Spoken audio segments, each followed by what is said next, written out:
Dear do so no Faith Homeopathic Clinic aba Dr. Kofi Amponsan wa ha ye no bedi enkomo dog no pay watching ye nua e bibia boko de nyame atom so ho ye oh nyame adom gidi ye say prophetess nso ho ye prophetess no ho ye so chia so ko ye omo so ada o mane ye ka de e pa cho enne no yemfa nchia so nkomarefo na nenso ye nyame ase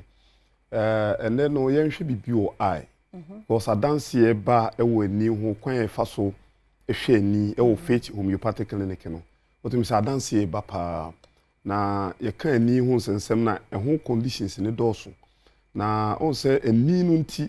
e ma Kumasi branch e bie no that time na elubo ni bugoso e no bi ba behwe nani oheni mu aba e bugoso behwe nani nyame adom no ahunu ade otimi drive e no pe baby Kumasi e maye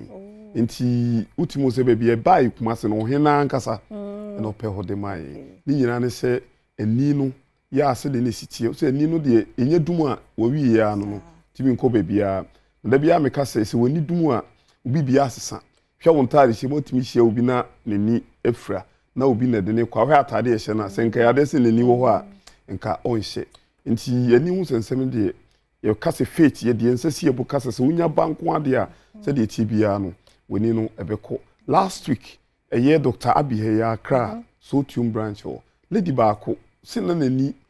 prunsuo bi wa no oposa na ye ne hene na ono a kotonu a ode egugu so obi o ha o se na damfo ba kodura o nani ye ne ye ode gugu so ono ankasa hwe ho no kopi bi toye enti afedi hunhuna de bi ono so a student na wa hye dem anti o te se ye kasa wa ha no o se TV no so kra na no hu ti o mani nua ba ko na be fire number no be less than 2 weeks onu atimi huna de a na dance onu ankasa video a waye de a ama nya asem ketwa nani o se edumi because of so ya asodin di no egugu so rough o se ani no eniema ama woni etimi ese no edoso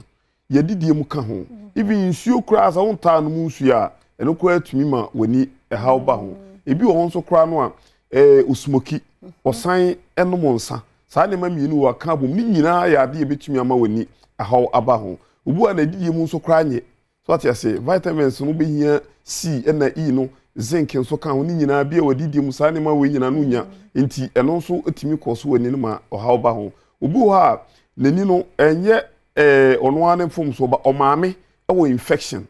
nti infection na ode wo no saa time no ono so tumi nti na da bia ba ye ta ka se so obi ho a usiwa wo kwa so ne ade se obehwe treat infection ne ade se na bia won ha bofra no saa time awo no mfa enye de ema no eni me pi na contribute obu a nani no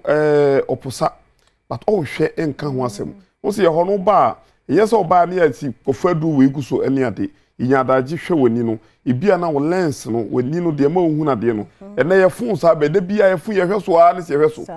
eno se ye ni po bi won so o laptop wana o te computer ho de bia na ni hwe so sa oyi na ni free so ana ko hwe ne fon so o hwe ne fon so a o ko fia na o sa so TV enti eniema ene kra de no kra se ye ni no se ne bibia enti be kakra no wo hwe fon so obun so woni no so wo na numbers na wo so no atu abom enti bi ho a number no tumu se 2 na daw na ba kwa be kan ho enti de bia no ye ni ye ne ankase ye kan ho bi na na ye se no enna de ehu kase pa ye obi a wada aduro so ache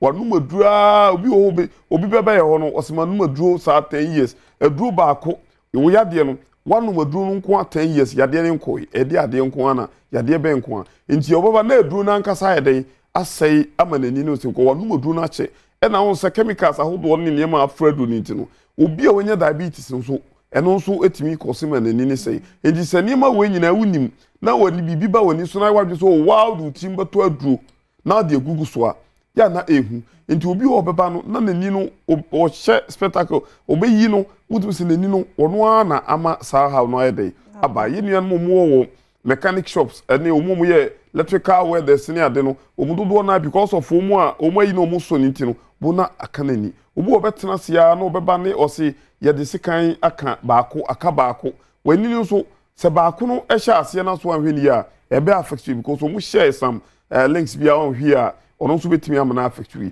nti o se ni pe bia wo ho a one uta no musuo eno pa ho a wo hwe wadidie mu yi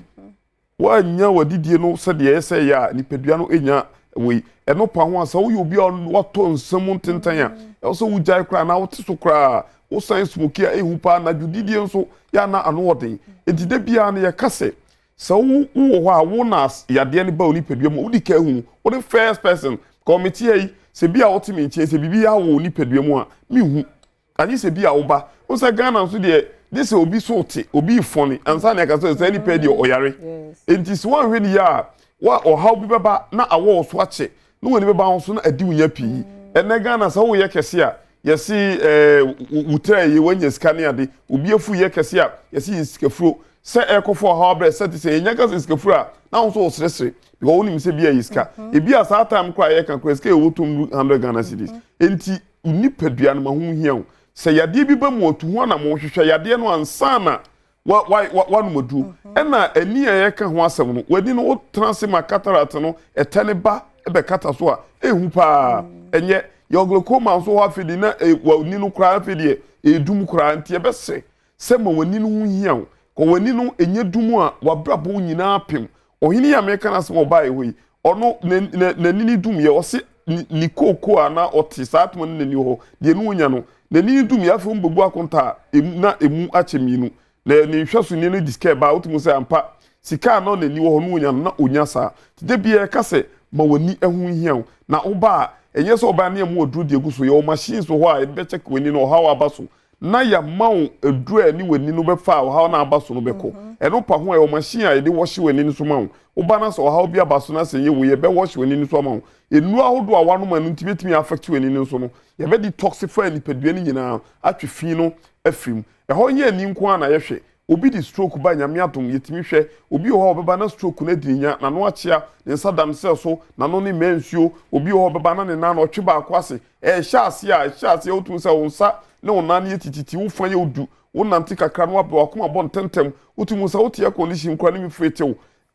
yehwe stroke ho conditions ne doso but obi ho betena sia wate se ne nsa no tititi 90 obi ko ubon se ne mpabo timi wro ne mpabo na ono ankasa mpabo ne se no unhu yiso obi odi na tibe ka chen se maame na papa wo mpabo aro ni nyina nsa wo nan no esi fom a asa wo de esi fom so obi o simitia fom asa metia sabi fufufum wo te ne nan esi fom a onte hwe ade wo no wonte ti sa ne meni nyina di adanse se stroke e bo pum se wo so tu anamo na wo ba wa ankasa tim so wo ye bema wo dwon so bre da bia me ka se bema dwon so nyame ye ne se emra boko wo sa dwon so de wo chapa na dwon so a ho dwon fom enu nti sa wo ye bema na wo dwon so na Johnson ne che ansa na aba Johnson kakra bi na eba de eba no so bema mu hyehye ansa na Johnson ne pia ba bontia hwe se ehu obi o bema bi wo gya ne a obewie no bo se sufita bi aba betwa bema na no eno so ya hye no so se enya adepa ya na wotu ho na mo ba faith Homeopathic clinic na waba me am odu misra ema no menses no mentwen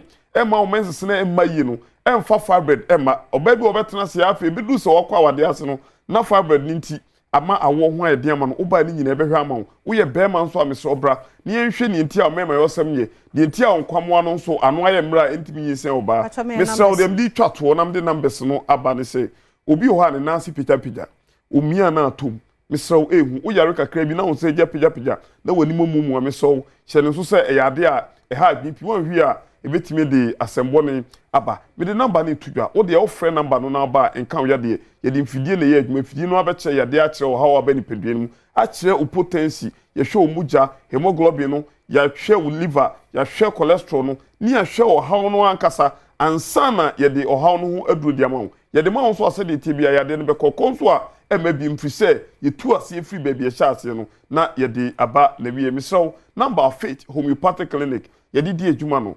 0244 583859 0244 583859 and 0540 710940 0540 710940 Mrs. Subium 0540 710940 Mr. Ofre lebra behwe opomdi na pomdi no ehun hia